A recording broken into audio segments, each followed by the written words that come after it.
Hello, everyone. Cinephile Mike, your friendly neighborhood cinephile, here with day 21 of the 96 reviews that are part of award season reviews, season 2, and it is Feel Good Week. Yes, the next set of reviews are feel good animated and musical films that the whole family can check out. So if you need to de stress after the holiday crazy, well, here you go. And first up, and I'm so excited that I get to post this review the day after the film release, because this will be the quickest between film release and review that I'm able to put out this season. It is the Warner Brothers production company's The Color Purple, with a screenplay by Marcus Gardley, based on the novel by Alice Walker and the musical book written by Marcia Norman and directed by Blitz Bazawule. That whole team, as advertised, hopes to bring, this classic tale to a new generation and a bold new take. Now, even though the film has literally only been out for a day, I have some box office numbers that I can already report. The film, after one day, already has an impressive 18.5 million after one day in theaters. And this is the second highest Christmas Day debut behind 2009 Sherlock Holmes with Robert Downey Jr. The box office on this film will only continue to climb as award season moves forward because reviews are coming in very high for this film.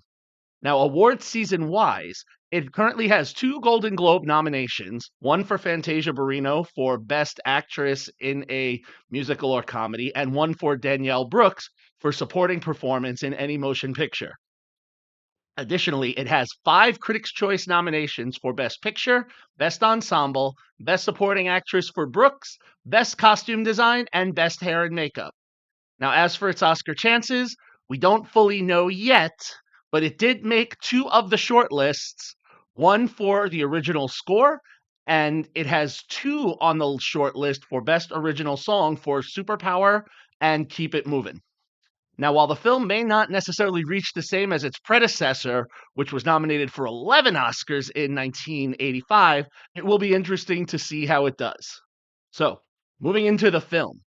From the first bango twang played by Mr., played with, I must say, just the right amount of sinister energy by Coleman Domingo, to the melodic amen sung by the entire cast at the end of the film's Easter dinner, The Color Purple takes us on the almost 40-year journey of Celie's life. A woman who experiences many hardships, and this film does not shy away from presenting them to us.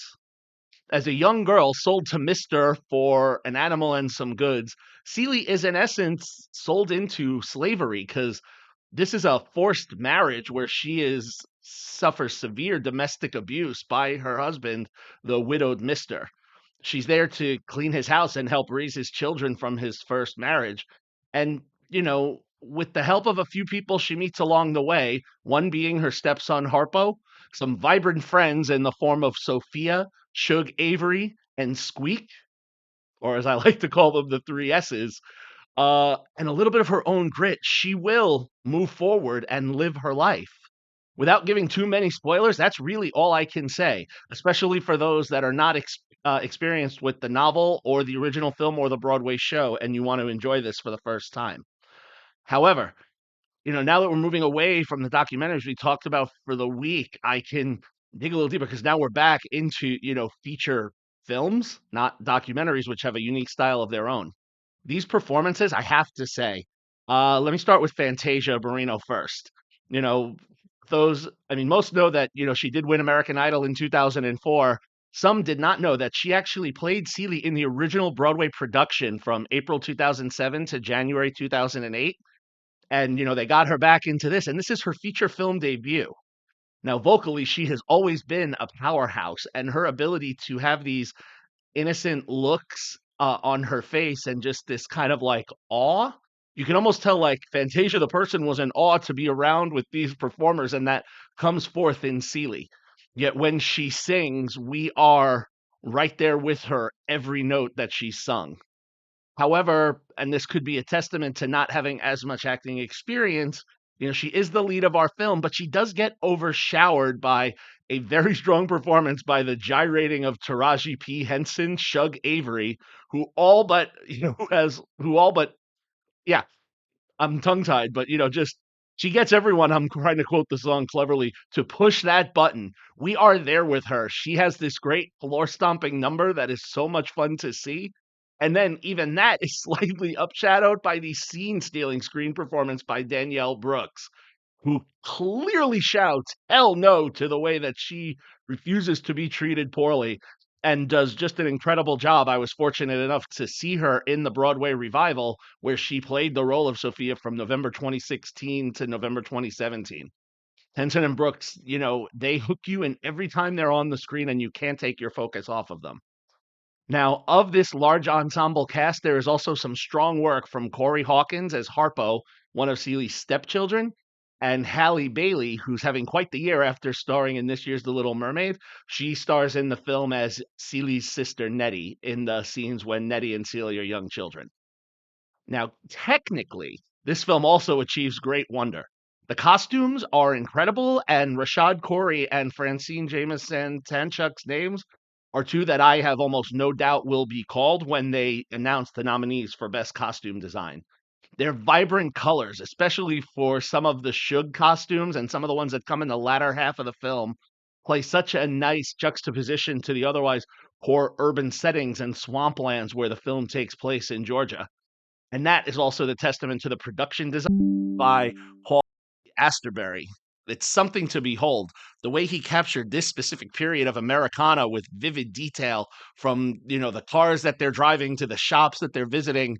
It almost seemed like he created this set that could work on a theatrical production, but really brings the film to life.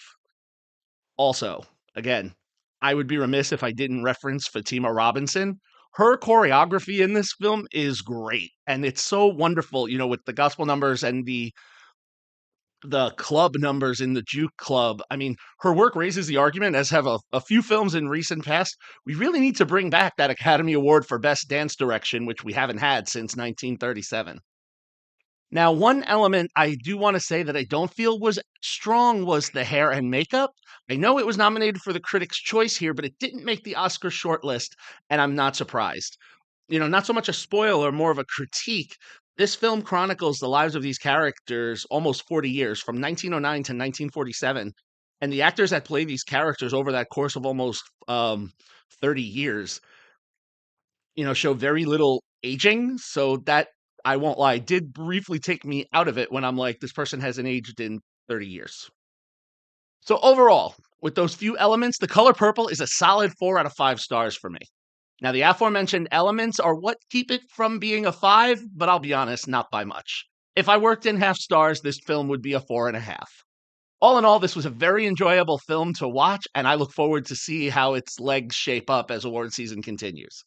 Now, if you want to see The Color Purple, it is playing exclusively in theaters nationwide as of yesterday. So there you have it. It's Feel Good Week, everybody. Please subscribe and like the page here if you're liking all the things that you're hearing and what I'm saying. You can follow me on all social media platforms, compare movie reviews with me on Letterboxd. I will see everyone tomorrow as we continue Feel Good Week. Until then, this is Cinephile Mike saying, take a break and watch something new.